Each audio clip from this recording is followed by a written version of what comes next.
We're about news, commentary, conversations, truth, liberty, and God. We stand for American values and our flag. We believe that the Constitution is a document that fortifies rights already given to us by our Creator. We will not apologize for our love of God and country, ever. We are Right America Media.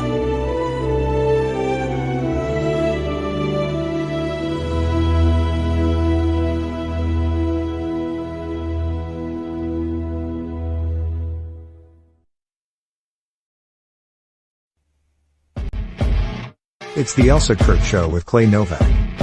Serving up trending news and conservative views. Brought to you by the Elsa Kurt Collection and Refuge Medical. And now, it's time for the show.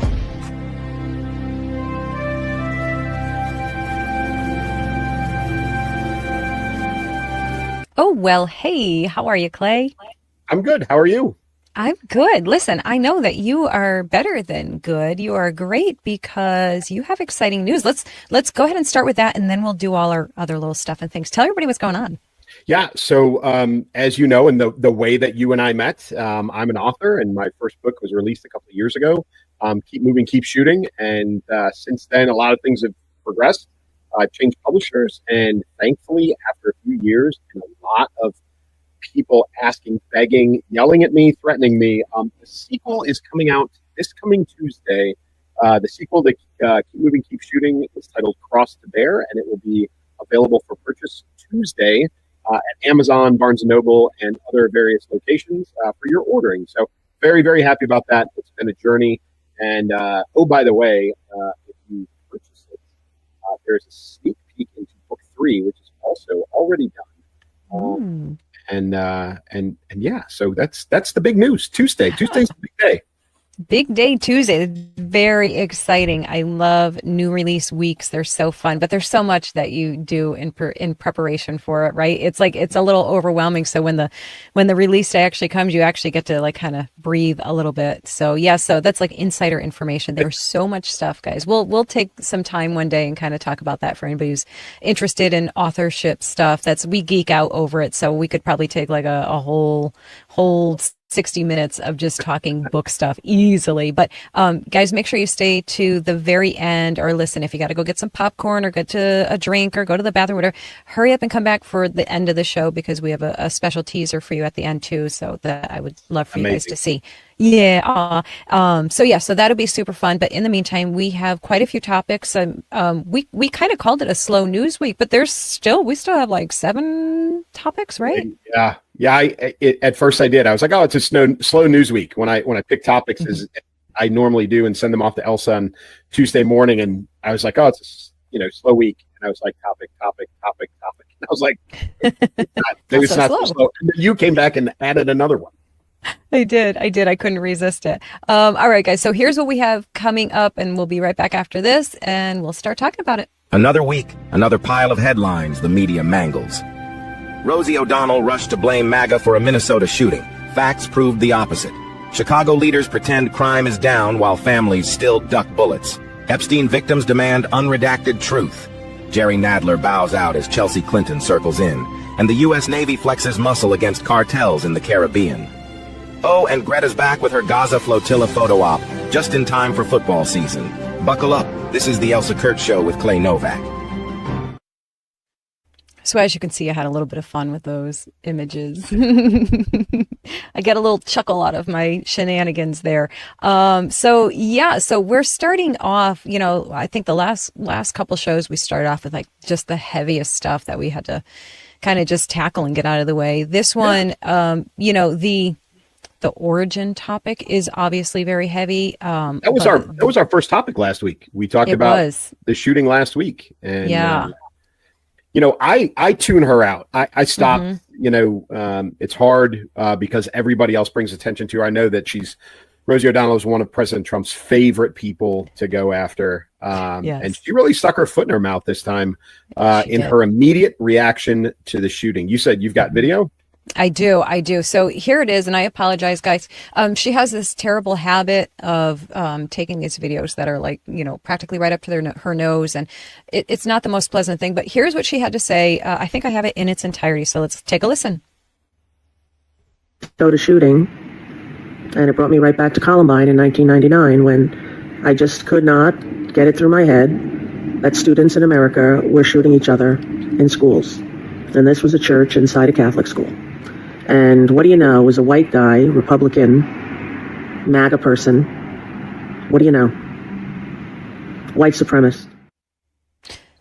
Well, what do you know? Rosie was dead wrong on that, and she was very swiftly and aggressively told as much. She claims. Well, I'll play her apology video in just a moment, but we'll just make some corrections on her statements there for anybody who doesn't know. I can't imagine who doesn't know at this point, but you might not know if you listen to people like Rosie, which people on the left who are not immersed in all of this stuff, just casual watchers of news, which means they are probably watching mainstream news and getting very swayed information. I almost used the word facts. They're not getting facts at all.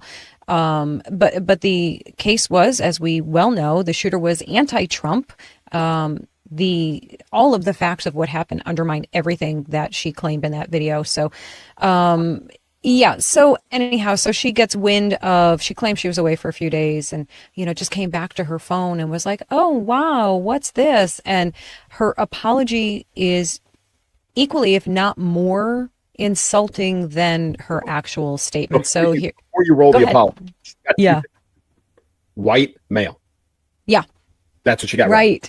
Yeah, it's the only. You're right. That is the only thing that she got right, and it's really funny when these virtue signaling liberal celebrities make these mistakes. They're not mistakes. They're saying the accidental truth that they don't mean to say. But they can't help it because truth is truth. Like reality is reality, and you can deny it and pretend it's something else, and use all your fun little pronouns and all of those things. But when we get you in the heat of the moment, when you're not thinking, when you're not planning out your statement, and you're talking off the cuff, that's when you accidentally say the truth. Stephen King actually was another one who made one of those slips and thought he was so sly, but he just made a fool of himself. But, and I will, before I play her apology video, I will agree with you, Clay, and many people in the comments agree.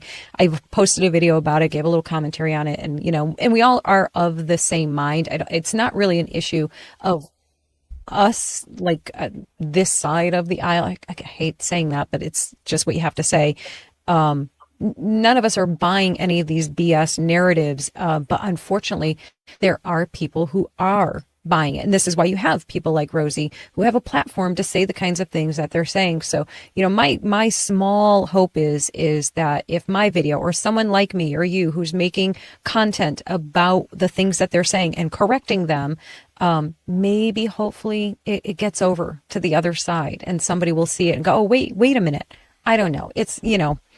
It's a wild, silly hope, but I have it nonetheless. So here's her apology video. Ready for this? Everybody, it's Rosie O'Donnell, star of the Flintstones. Listen, I have a cold sore. I know. Happens. Get run down, Anyway, I know a lot of you were very upset about the video I made before I went away for a few days. I didn't go online and haven't seen them till today. But you are right. I did not do my due diligence before I made that emotional statement.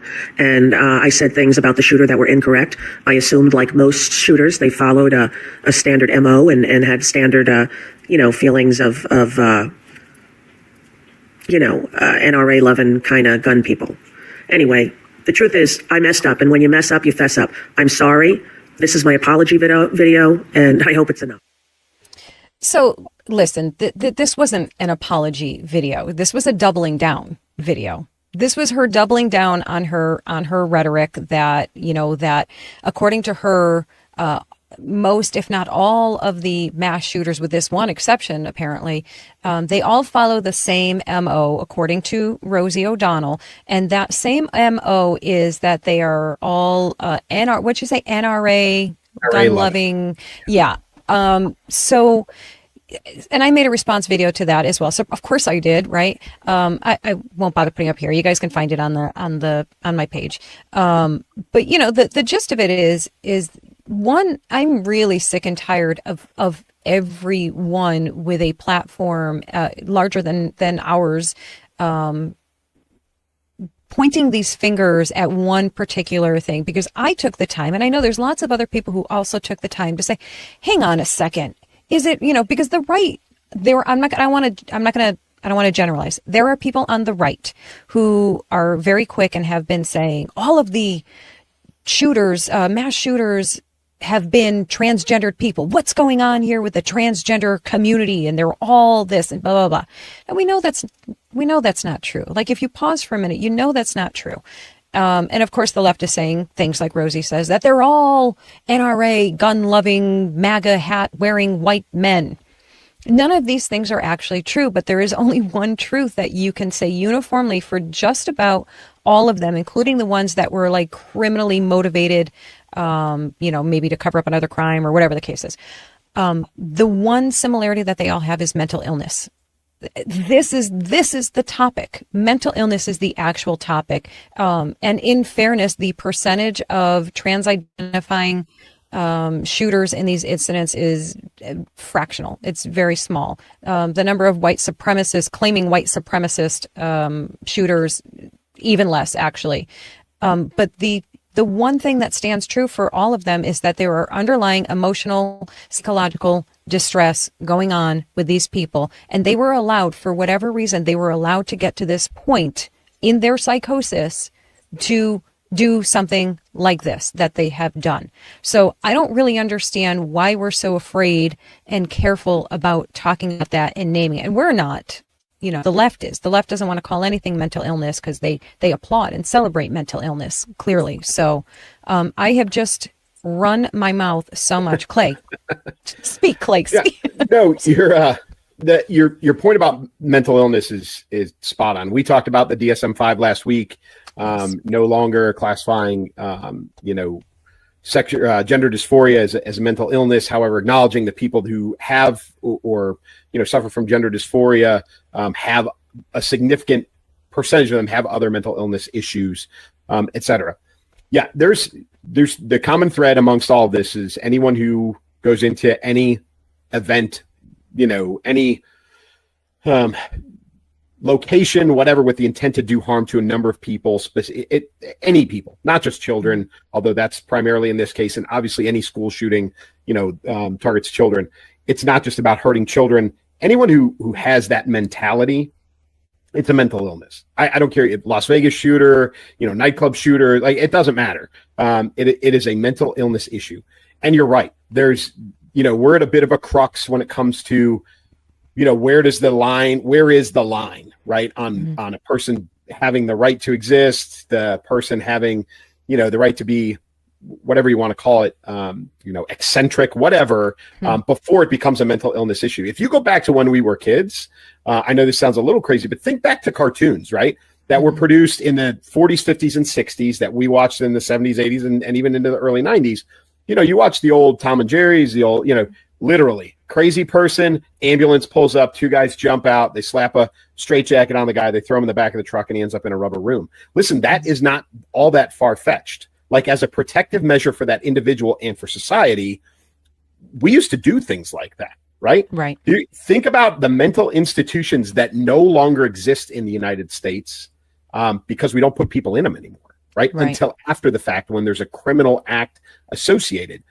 We do nothing preventative. And I know that's a slippery slope, and I know it's a very delicate issue, especially, and the gun-owning public is also complicit in this, or part of this argument, because there is the red flag law argument where, and a law-abiding gun owner, the last thing they want is some other person who doesn't agree with them, a family member or somebody else who says, no, that person's crazy, they should have all their guns taken away. Right. And so the firearm community, the 2A community, fights against that type of mental health interdiction to protect themselves. And on the flip side, we've got a more of a, the liberal side of that argument, who are all for, drug injection points on the street, all for bisexual cross-dressing parades through downtown, which, would have 50 years ago would have landed everybody in jail or in an asylum. So we have not in modern America come to grips with the mental health issues that lead us to situations like Minnesota, because as much as the right or the left blames the right for not wanting to give up guns to protect children, the right blames the left for not wanting to give up, cross-dresser story time to protect children, right? So it's and really it all comes to a point based on exactly what you said, which is the demographics are very mixed. It comes to a mental health issue, whether it's a transgender person, someone who was bullied, someone who was abused, someone who is, whatever reason, it gets to a point where it becomes a violent act. And we have this absolute reluctance to act before the violent act happens, which we didn't used to have. And so the argument where we're all kind of stuck, I don't care what side of the aisle you're on, is what do we do to prevent this when it comes to mental health? And I will tell you what Rosie did. I said this, I have taught you have become much better about initial report is always wrong, right? Right. This one, Minnesota, I didn't react at all because I knew whatever came across the wire in the first hour or two was going to be garbage. She didn't have the common sense. She didn't, well, because she's dumb, truthfully. She didn't have the sense to keep her mouth shut until the facts came out. And neither does our media, which perpetuates part of the problem as well. You and I were talking before we started recording about the use of AI to generate quick responses to incidences. And that's really what our media does. Maybe not, I'm sure they probably use AI, but it's really the quick response. Whoever gets to the story first, accurate or not, will print a retraction later, which they never do. Never do. They jump on those things without having all the facts, and they make a statement or make a case in one direction or the other, which is what Rosie did. Now, as to her apology, you're right. It wasn't an apology. Everything she said in her apology was a lie. It was completely uninformed. It was completely untruthful. But that's who she is. So she's still perpetuating the problem. Her lifestyle, you could take it into account or not. She is a lesbian. She does have children. She's had issues with her children, right? Mental health issues with her children.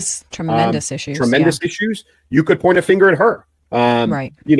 Proper people with, a heart don't want to look at her and say, hey, you could be responsible for a mass shooter and you don't even know it.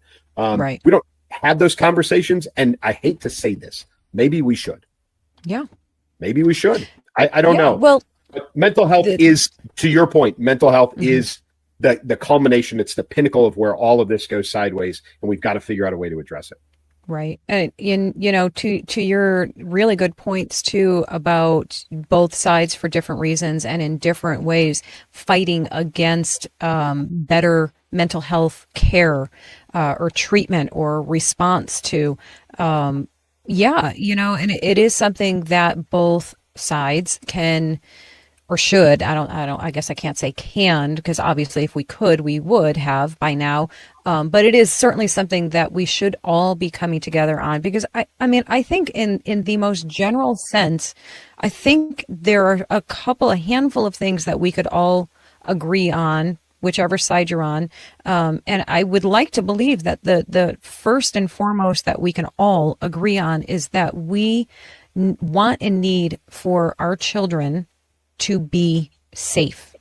I mean, that seems like the most basic, like if we can't find anything else to agree on, and I know somebody will jump in and say something about the left and their love for abortion. Yes, we're going to set that aside from that because I know that comment is coming and I don't disagree with it, but I'm not talking about, I'm talking about our kids in school, our kids in church, our kids out on the street, all of those things.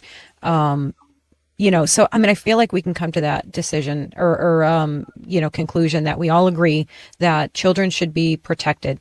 And, then of course, where the conversation breaks down is where everybody has different ideas of how to do that. The left will say, well, if you get rid of all of the guns in all of existence and all of the world, everything will be perfectly fine.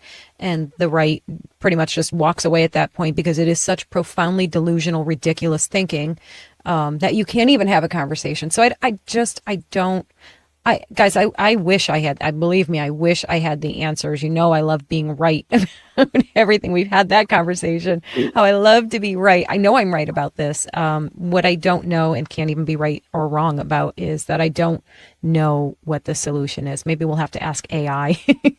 Sorry, I shouldn't even joke about that, I guess. Apparently people get mad. The Terminator enters the chat. Right? Seriously. Oh my goodness. But yeah, so I mean, that's the gist of the Rosie thing. And, I know I'm preaching to the choir. We're preaching to the choir when we say to our audience, like, don't be sucked in by these kind of, ridiculous narratives. But the thing I always go back to is, man, oh man, make sure you can, have something to come back with to respond to that. I'm such a huge fan of knowing your facts and having those facts just ready. I don't care if you have to write them down. I don't care if you write them on your hand or if you got to pull them up on your phone. But, when people do these things, it's not enough. And I know so many people will say things like, just ignore them. Don't give them more of a platform. Don't feed into it. The fact is they are platformed. They are out there. They are spreading these lies to other people, and we do have a responsibility. At least I feel like I have a responsibility to put truth out there. I mean, if I've been blessed with a platform to speak from, I don't expect that everybody's going to agree with me, but I do think it is my responsibility, given the chosen path I'm on. I mean, I do have a responsibility to say something about it and correct it if I can. So yes, guys, I know we don't care what Rosie has to say, but there are actually, I know we don't understand it, people who do listen and believe and care and all those things. All right, I'm done with Rosie. Are you done with Rosie? I'm so done with Rosie. Our next, can you take the lead on this, please? Yeah. So as we talked last week about Washington, D.C. and the potential for the implementation or the deployment of the National Guard to Chicago to assist in the reduction of crime, violent crime specifically, and then also to assist ICE. It's coming closer and closer to fruition. There's been a lot of back and forth between President Trump, Governor Pritzker, and the mayor of Chicago, who is complete and total bonehead. And it even came to a head today. By the way, it's Wednesday. We started recording at 4:30 Eastern time. But today, President Trump was in a press conference. He begged Governor Pritzker to call him, talking about Chicago. The stance that Governor Pritzker has taken and the mayor of Chicago is that crime in Chicago is not that bad. Immediately after a Labor Day weekend where 50, I think the latest count was 58 people shot, 8 people killed. Violence is down in Chicago. 574 murders in the city last year alone. But crime is down. But they took the stance that it is guns coming in from red states, specifically Indiana, which is, right around the corner from Chicago. That's where the guns are coming in from. That it is Indiana's fault now that there's crime in Chicago. Not at all talking about the fact that Illinois, outside of Chicago, especially once you get outside of Cook County, the city itself becomes very red very quickly. So it's Indiana's fault. Those guns are coming in illegally. Everything that's being done in Illinois is perfectly fine. It's Indiana's fault. Illegal guns from there. And that's why we have violent crime in Chicago, which is absolutely ridiculous. Right. And it's also Trump's fault, right? I think I actually even it's always this. It's always Trump's fault. I think that's what this one is. Let's find out. Come from red states. Oh. They are coming from Indiana. They are coming from Mississippi. They are coming from Louisiana. And that is the harsh reality, whether Republicans like it or not. Occupying our city will do nothing to solve this problem. Shootings will continue as long as this presidential administration continues to put politics over people. Yeah. Which is exactly what these idiots are doing. Doesn't it make your head explode when they say things like this? Like, who's putting politics over people? I'm sorry. What now? Are you kidding? Sometimes, Clay, they make me speechless. Brandon Johnson, keep in mind, is, Lori Lightfoot was the previous mayor of Chicago. She was essentially run out of office. He was elected to replace her.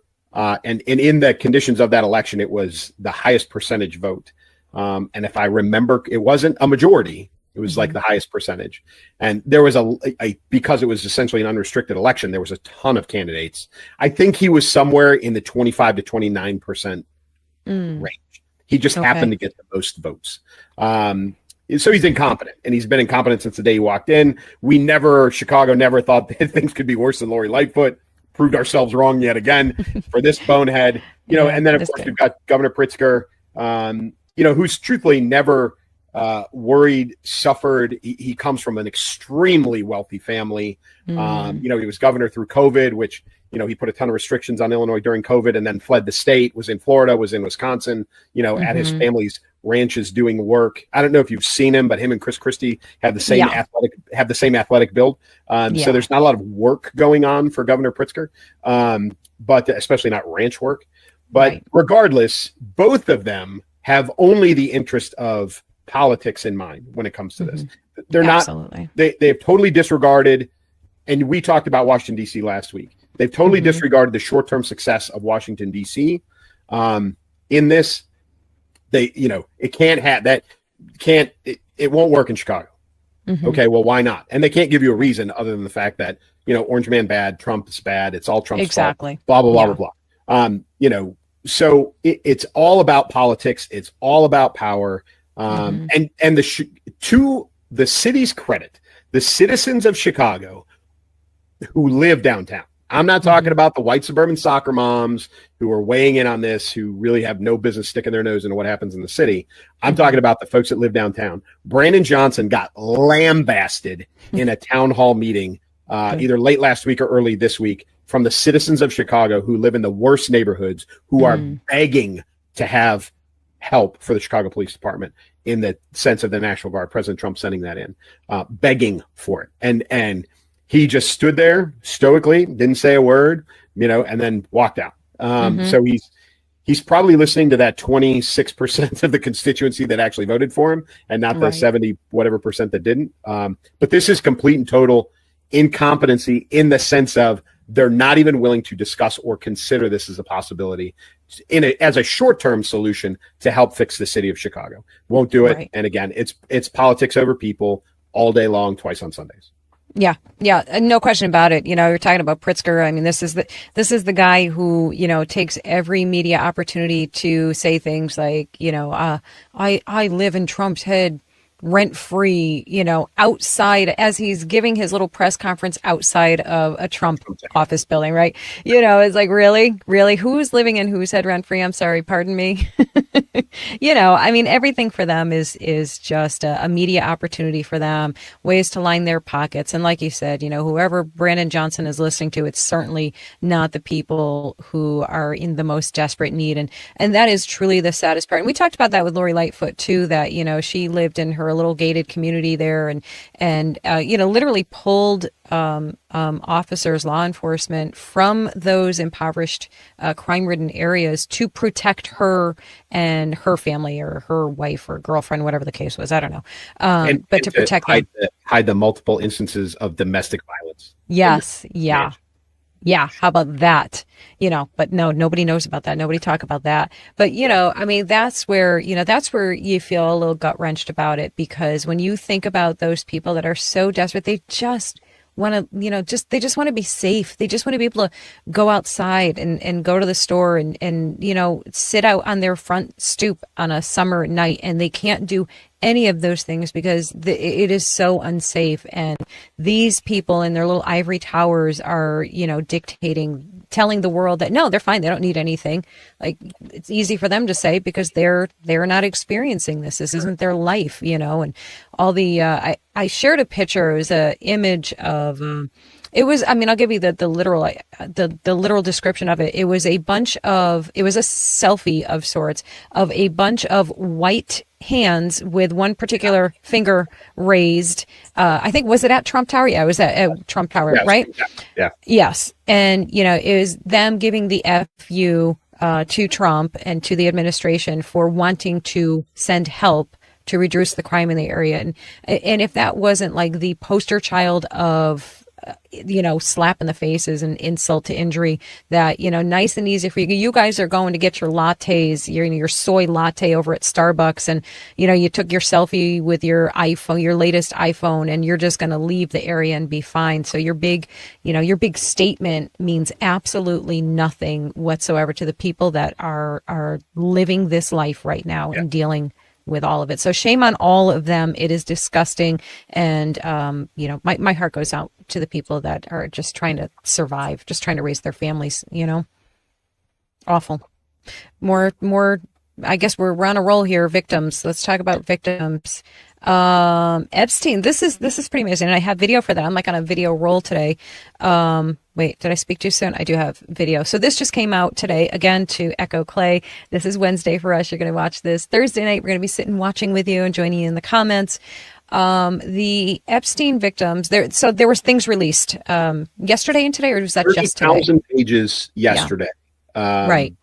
Based on, unredacted, mostly unredacted. There's still some, and there probably will always be some documents that have some sort of redaction on them, but 30,000 pages released yesterday. Everybody, not just pages, but information. People went very specifically. They went into documents that, because there's that 1 minute of video that is under discrepancy from the jail the night that Epstein hung himself.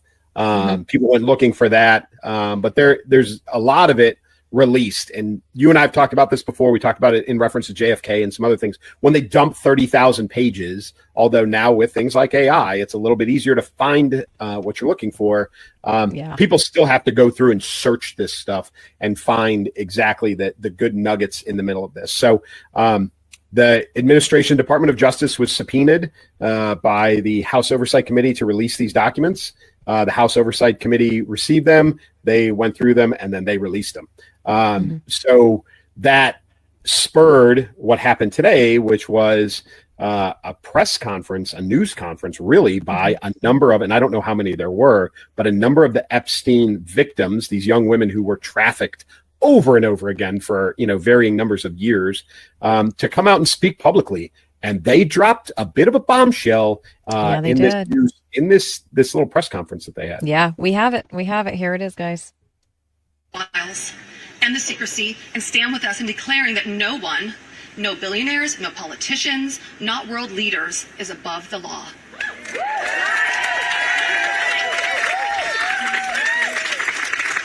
And let me announce now, several of us Epstein survivors have been discussing creating our own list of names.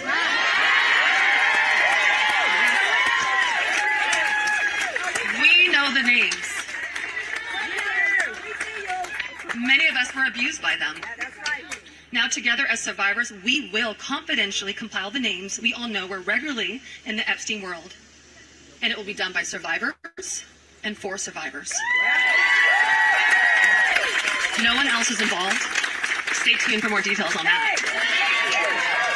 Because history is watching, and so are the women who will come after us. Thank you. Woo-wee. So she said some really interesting things there. One, I think is probably one of the biggest points that she made, which is that they were going to be doing that confidentially. So they're not going to be putting their names. They're just going to put all their heads together, right? And they're not going to release confidentially to us, right? The way I interpreted that is that confidentially, the victims are going to pull themselves together. They're not going to do it publicly. Right. It's not going to be in a boardroom somewhere like a fishbowl. They're going to come together. They're probably going to do some, hey, I know this guy was there. Who else knows? You know. Okay, that's three of us. That's legit, right? I know this guy was there. Does anybody else ever see this guy? No. Okay, well, we're not going to go with one. Maybe it'll be something like that, but I think they'll come together as their own process. But I really believe at the end of this, we are going to have a publicly released list. Yeah. And the two words that she said that I keyed on are billionaires and politicians. Yes.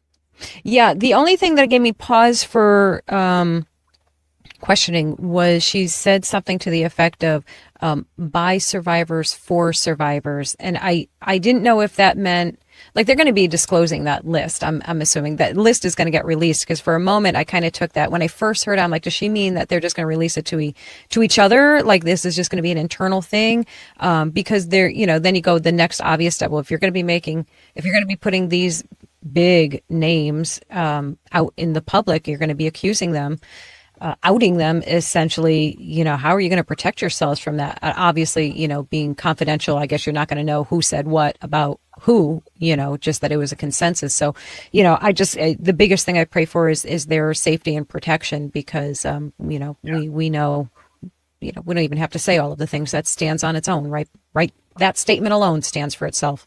I think, they will, the idea of slander, right, which is really what we're talking about, right. The potential for them to release a list of names and then lawsuits to follow, I think they're probably in the mindset where it's like, well, I'm going to say it.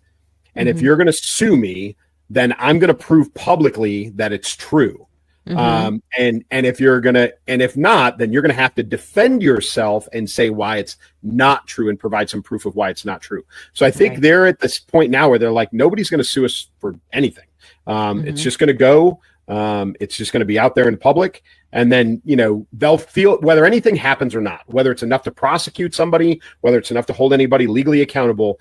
I don't think at this point they care, because I don't think that realistically they have that expectation. But the fact that these people have been outed, and they know that within the culture of today, this is one of those times where cancel culture is awesome, because when these names come out, you will see the effect of cancel culture on these individuals. There's already calls like, my girl Megyn Kelly was like, she's calling for Prince Andrew to be arrested straight up based on the documents that were released. Like he's a royal, got it, don't care, he should be in jail. And that's the type of thing that you're going to see as this list comes out. But your point of these women have to be protected. We don't like to talk about the amount of people that the Clintons know that have ended up dead in a ditch somewhere.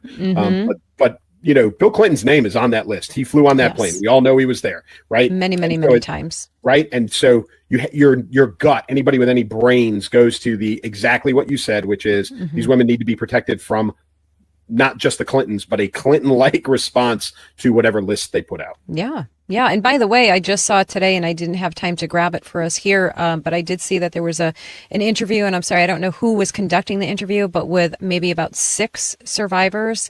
And the question was asked of them, of President Trump. Did anybody see President Trump doing anything wrong, anything questionable, anything? And the answer was a resounding no from every single one of them. So, everybody can take that and do whatever they want with it. If you're on the left, you're going to say, I don't believe them, even though they say one of the lawyers for the victims actually came out and said that President Trump, since 2009, has been cooperating with this entire case, providing information at key points where he could help. So think about that timeline, folks. That's 2009. That's pre-President Trump, right? But he has been involved with this on the good side of things since it started. And that was one of the attorneys for the victims that said that. So and Epstein's own lawyer confirmed that, President Trump wasn't involved. Right. So, I mean, this has been confirmed over and over again. There has been conversation of Trump's willingness and openness. And I think that same lawyer from Epstein actually even, it was a lengthy video out with him. Somebody was asking him questions. It was like a street interview, basically. And he was like, he was actually, of all the people that we questioned and all the same, he was the only one who came to us first and basically said, I'll tell you whatever you want to, anything that I've got that might help you, I will tell you. So, he was the only one out of all of them that did that. So I do have, and I don't know if you heard anything, and folks, if you saw or heard this, I was driving today and I was listening to President Trump's press conference. He kept referring to this as the Epstein hoax, which I think he's referring to people trying to implicate him in the Epstein thing. But he was on the President Trump, kind of messaging that he goes to, which is like, we need to stop. We need to talk more about how the great things in America and talk less about the crappy things in America, which I don't necessarily agree with. But folks, if you have any clarity, please in the comments, jump in there and talk about President Trump using the term Epstein hoax, which I think he's referencing himself, but I'm not positive. Do you know anything? Because I do not, but that kind of does give a more likely perspective on it, because he used that phrasing once before when the big, ruckus was all about, not getting things released, and everybody was kind of losing their minds over it. Not wrongly, I'm not mocking that, but everybody was pretty ticked off that we weren't getting the information that we were promised. And he used that term before, Epstein hoax, and I wish he would clarify that as well, because or would just that would clarify it. Period. End of story. Right? If he just said, what I mean by that is. But that would make the most sense, because that would be the hoax of it, the left perpetrating, his connection, his, nefarious connections with Epstein, when it's, been proven repeatedly over and over again by people who would know that that is not the case. So, yeah, I tend to think that that is what he means by Epstein hoax. But because he's using that phrase and not giving it any context like we're trying to, it's giving that impression that he's calling the entire thing a hoax. So he needs to restate that and correct that, or just expand on it a little bit, so people can concretely understand. People who care to understand, because But yeah, because some people won't. Some people won't. Yeah, like I couldn't even. Clay, it makes me so tired. I couldn't even finish the statement. I'm like, guys, everybody knows. Oh, let's see. Okay. Let's go. Oh my gosh, we're doing really good. Let's talk about this. This is interesting. Hey, how about that? So, after, what is it? 34 years, Representative. Yeah. Old Jerry's retiring, and that makes the Manhattan primary wide open. And the rumors are swirling that Chelsea Clinton is considering a run. What do you think of that? I mean, that's kind of a random one to throw out there, so I tend to think it's got some legs on it. What do you think? Yeah, she's been raised for this. She's been bred for this since she was a child. Right. I think that was always the intent. She's less qualified to do this than her mom was, just, running for office in the state of New York. With really her only, Hillary Clinton's only qualifications were the fact that she was an attorney and that she was the first lady, truthfully, to run for office. Chelsea doesn't even have, she's a first child. It doesn't matter, right? I mean, it's a preposterous and yet so predictable, name to throw in there, because it's name recognition. But also what we're starting to see, Nadler, for those of you that it doesn't come to mind exactly who he is, he's got another one of those athletic builds like Chris Christie and J.B. Pritzker. But he, the one they call the Penguin. Yeah. Is he the one that? Yeah. Okay. Yeah. Short, fat, waddles around. Yeah. He's him leaving is along the lines. Joni Ernst, by the way, is also not running for office again. That was announced, I think, yesterday. So what you're starting to see across both parties is a youth movement, like that. Both parties still have their elder statespeople, right? Nancy Pelosi is going to die in office. Maxine Waters is going to die in office. Schumer's going to die. You know what I mean? Like they're there forever. But the Democrats are a little bit further ahead with this, not in a good way. The squad's been around for quite a few years now, and that's their youth movement. Chelsea Clinton would be part of that. I don't know if she necessarily would sign in with the squad, but just that movement of younger candidates, which everyone complained about in the last election, right? 2 old white guys, which then turned into an old white guy and an incompetent black woman running for president. But the election before that was 2 old white guys. So now we're starting to see a youth movement across both parties, and I think that this is a signal for that. And Chelsea's got the name recognition. And competency's never been a qualifier to be a Democratic politician. Clearly not. We can see that right across the board, right? That is not a qualifier for anybody. AOC was a bartender. Yeah, right. Exactly. And that one. So I feel like the whole name recognition thing is not going to fare as well for her as they like to believe. I mean, the Clinton name is pretty tainted. I mean, I guess maybe not so much in the Democratic lane, but they had a little saturation. Like there was a point where people were like, we're tired of hearing from you. On the left, they were like, enough, sit down, Hillary. Like, we don't want to hear from you. So I don't know how well she will be received. I mean, she doesn't have a real public presence, right? I mean, she's just kind of there. But again, Nobody knew who the squad was before they ran for office. Yeah. Right. She at least has the name. Now, I will say this, going back to our previous topic, this is all very dependent upon what comes out of the Epstein files, because if her dad is implicated in that, President Clinton, more so than what we all assume, right? I think we all assume he rode the jet. We all assume he went down there and had a good time with, young women, which he had done his entire adult life. We all know that Bill Clinton had been accused beyond Monica Lewinsky of that sort of conduct. But if it comes out in any kind of detail, she's done. Like, her candidacy is over with.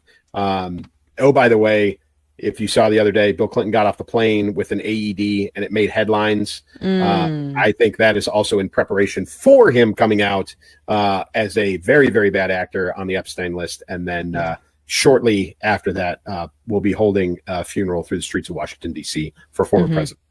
Yeah. Just saying. Yeah. Listen, no argument for me. I wouldn't even blink at that. That would be just kind of a given. That would be like, oh, he had a long underlying illness that, they didn't announce to the public. Yeah. Sure. Hillary holding a pillow over his face. Yeah. That's the underlying illness. Sleep. The underlying illness is having a crappy wife is the underlying illness. Yeah. An evil, nasty, rotten woman. By the way, I am very happy. I have no suicidal thoughts. Yes, we love the Clintons. We love them. We love them, and we think they're such wonderful people. I hope the best for Chelsea. Yeah. All the best. Yeah. Whew. Okay, I feel safer now. I like to think we are such small potatoes that I don't think, You never know. You never know. Oh, what do we have next? Oh, this here. Yeah. So, oh my goodness. So listen, can I show you guys something funny? And somebody sent this over to me, and maybe y'all won't find it funny, but I found it funny. It's maybe not appropriate humor. Fine. I'll just show you. Here it is.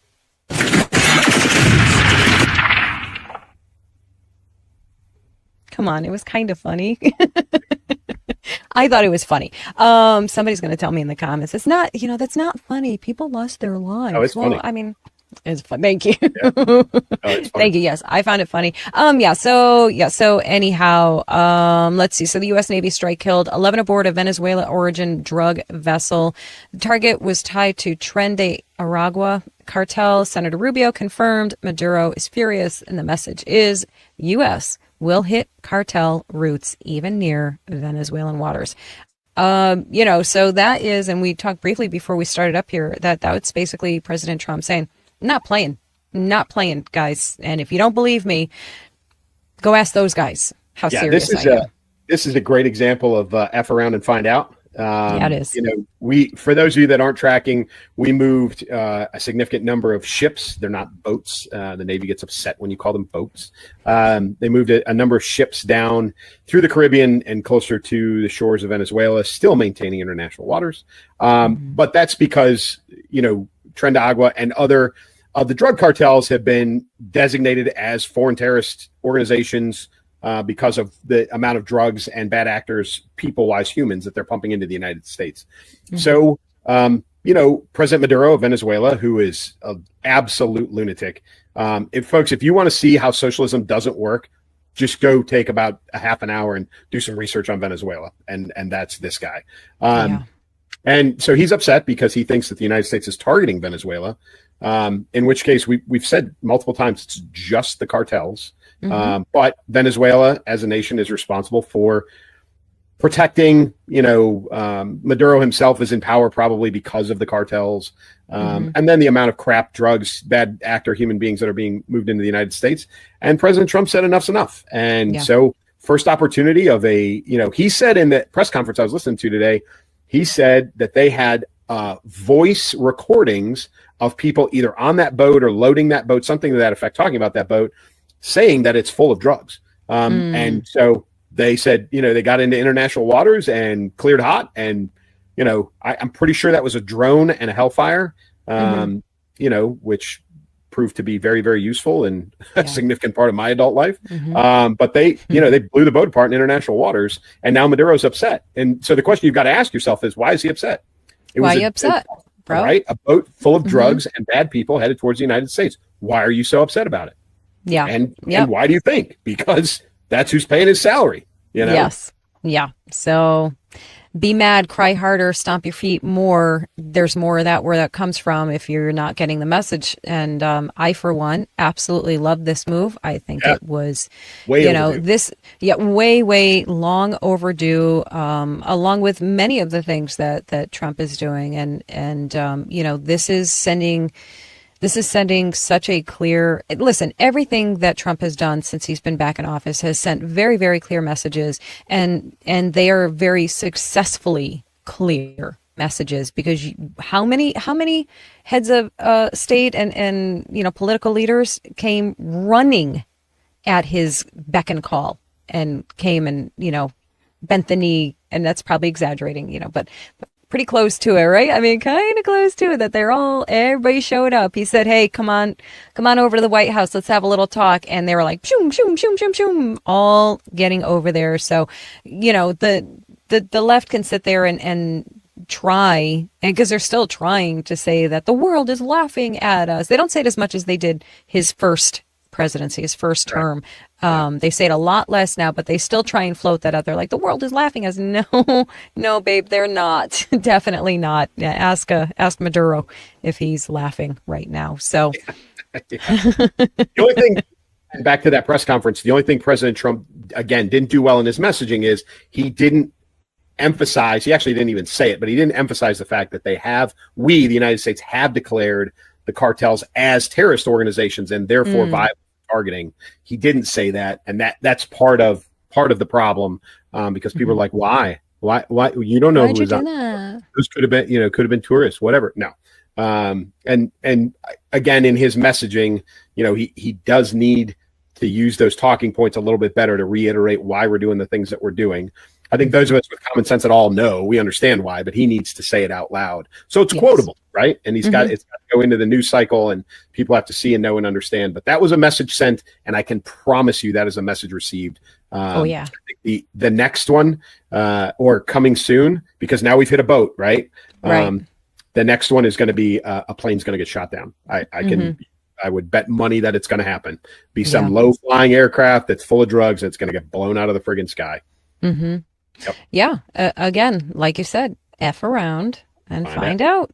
That's a good old FAFO for you. So yeah, speaking of people who just don't get the FAFO, this knucklehead. Listen, I know somebody will remember that we said we were done talking about Greta, and here we are talking about goofy Greta.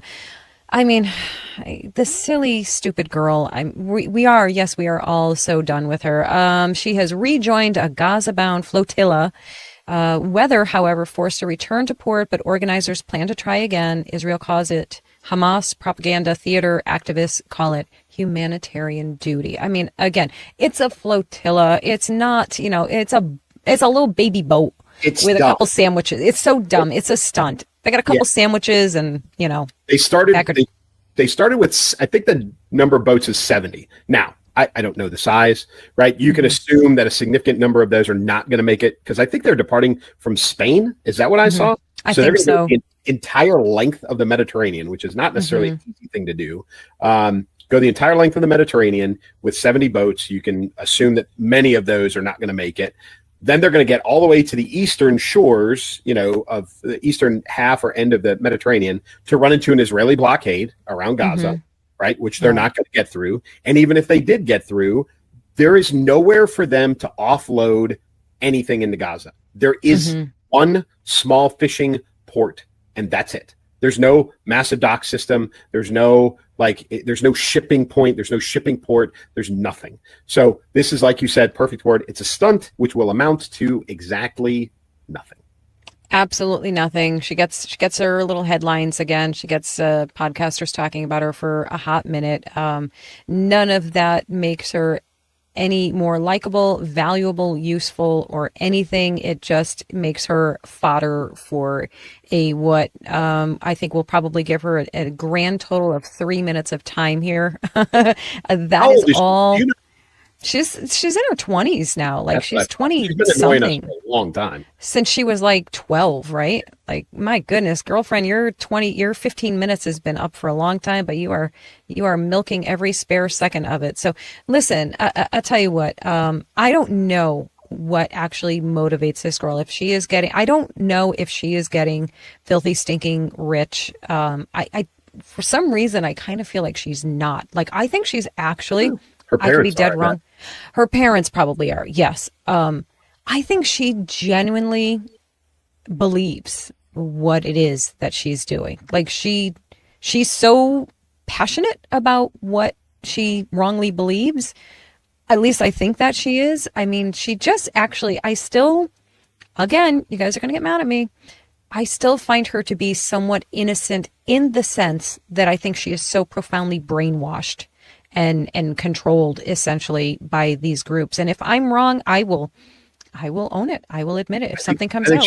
I think she has a disability. I honestly do. I don't I know mean, if she's yes. on that autism spectrum. I don't know if she's developmentally disabled. I don't know, but I think there is something. Her mental capacity is not where it should be for a 20-year-old. I think it goes beyond rhetoric and brainwashing. I think that there is an actual physical, disability associated or mental disability associated with that young woman. I think it's tragic that she's being exploited because I really feel that's what it is. It's beyond choice with her now. I think there are powers that are controlling her that are exploiting her name and her face, and it's horrible. Yeah. But it could be worse because what you could have is what America is producing, which is, listen, you have to explain this. This is the topic that Elsa sent to me and was like, we need to talk about this. I didn't know what code switching was. I had to look this up. So please tell us what this means. Yeah. So let me just say, I did not know it. I'd heard the term before. I did not know what it was simply because I didn't have a reason to care. It didn't affect my life in any way. And I just the other day, I posted. So what I technically first posted, do I have it? Yes. So I posted this the other day, and this is essentially a translation or a transcript of what she said at this event. And I apologize. I don't even know what this event, I don't even know where she is at, where she is talking like this. Hang on, let me take that banner off of there. I mean, if I were to try it, I can't even. I can't even try to. A white person trying to read this would be accused of it. Yeah, exactly.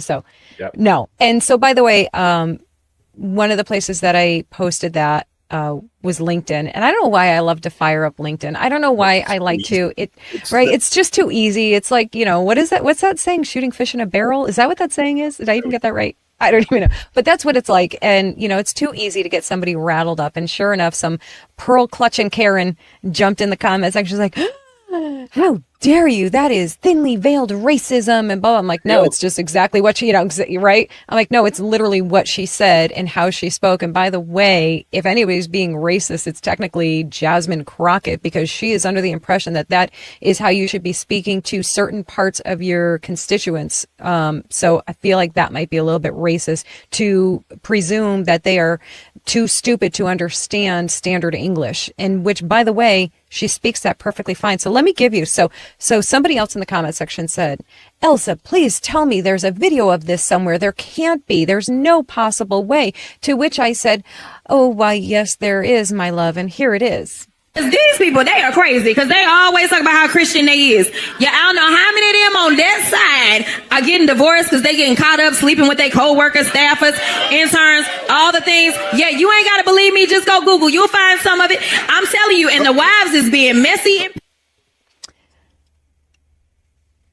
Now listen, if this is the only manner of speaking that she ever knew, I would not in good conscience make fun or criticize or anything. Somebody else maybe would. I would not, if the circumstances of her life made it so she never had opportunity to learn standard English. Okay. So just so we're clear, somebody will dispute it. It's all good.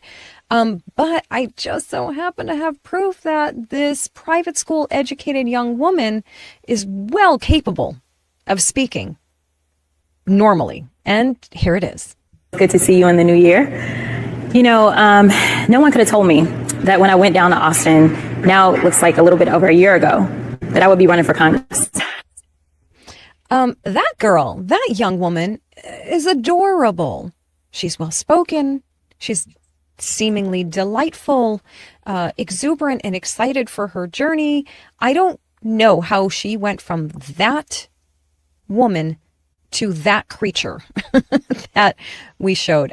Listen, I cannot believe that this is what people find as an acceptable, applaudable representative in the U.S. government. I am embarrassed by her. I'm embarrassed for her. I am insulted on behalf of her constituents who are not morons by any stretch of the imagination, but which she seems to think that they are, because she's done this now multiple. This is the most exaggerated version of it that I've seen. Is this the most over the top version that you've seen, or have you seen equal or worse? Yeah, I think this is probably the worst. And we've seen this from AOC before. She's been, Yes. Every one of them. Yeah, she's been, caught doing this as well. Kamala obviously did it. That was well documented during the election on how she would change, how she spoke depending on what the demographics of the audience look like. This is not new news. No. This is an extreme case, though. Yeah. And this, by the way, is the demonstration of code switching, the before and after, or the after and before. Yeah. This is what code switching is. Yeah. You flip the switch to whatever, language you need to use to connect with whatever audience you need, you're speaking to. And listen, some people have said, if you're Marco Rubio and you're speaking to a heavily Hispanic audience, sometimes you might speak in Spanish. He's notably spoken in Spanish in public before too. That's a different language. It's a different language. That is not code switching. That is speaking the language of. It's not the same thing, folks. Yeah. It's not the same thing.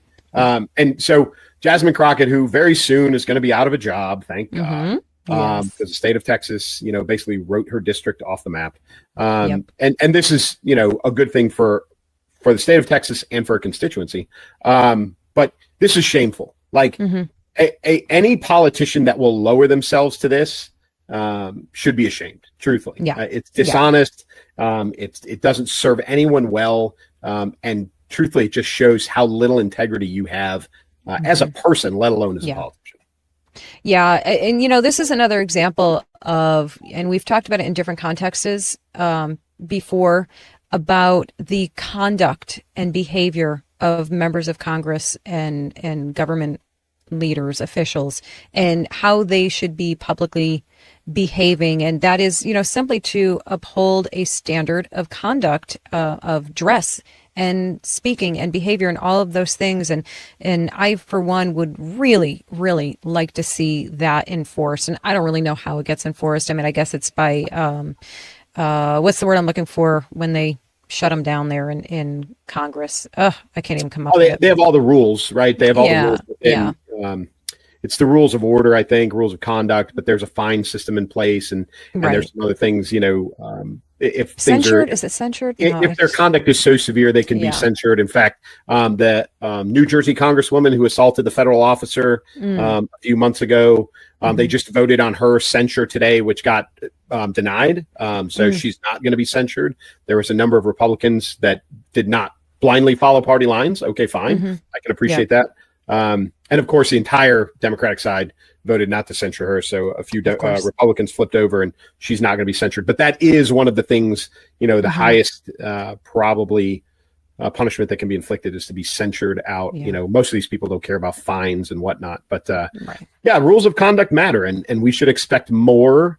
As much as we want them to be regular citizens and represent their district the way that they should, we do expect a little better conduct out of them. But really what we expect out of them is honesty. As you said, if she spoke like this all the time and got elected like that, and that was her normal vocabulary, that was her normal diction and how she spoke, fine. I have no problem with that. But the fact that it's so dishonest and blatant, that speaks to her character or lack thereof. Yes, absolutely, completely. And I, for one, am tired of it. I have no problem calling it out. I could care less if some pearl clutching Karen in the comment section wants to call me a racist and throw, straw man fallacy arguments. I mean, knock yourself out, honey, until you're blue in the face. Go take your soy latte to a rally, please, and just shut up. I could care less. Oh, but yeah. Oh my goodness, we did it. We got them all. And that was not too bad for a slow news week, right? Slow news week. Absolutely. Yes. Absolutely. Oh my goodness. Okay, guys. Thank you so much for joining us for another episode, another show. It was always great to talk over these topics with you, Clay, and get your side of the thoughts there, and half the time calm me down. But listen, guys, I'm going to let Clay close it out, but I just want to give you the reminder to stay for the end. Watch that closer for us, please. So you can check it out and get all the links and stuff. So, Clay, go ahead, do your thing. Thanks, folks. Elsa produced this awesome, little commercial for my book that's coming out on Tuesday. The 9th, again, Barnes & Noble, Amazon. It is the sequel to my first novel, Keep Moving, Keep Shooting. It is called Cross to Bear. You'll be able to find it. If you're into action fiction, Jack Ryan, Jack Reacher, Jason Bourne style novels, that's what this is. And I encourage you to read it. But you got to get the first one first if you don't have it. If you don't have Keep Moving, Keep Shooting, get that one first. Get Cross to Bear on Tuesday.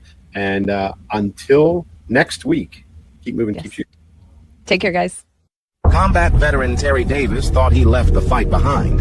In Tampa, he uncovered a deadly conspiracy. Now, he's back home in Chicago, and war has followed him to his doorstep.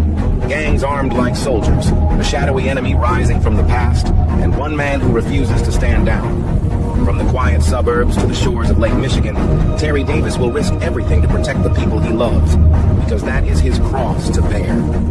Clay Novak's explosive new novel, Cross to Bear, book 2 in the Terry Davis series. She's the voice behind the viral comedy, bold commentary, and truth-packed interviews that cut through the chaos. Author, brand creator, proud conservative Christian, this is Elsa Kurt. Welcome to the show that always brings bold faith, real truth, and no apologies. We're about news, commentary, conversations, truth, liberty, and God. We stand for American values and our flag. We believe that the Constitution is a document that fortifies rights already given to us by our Creator. We will not apologize for our love of God and country, ever. We are Right America Media.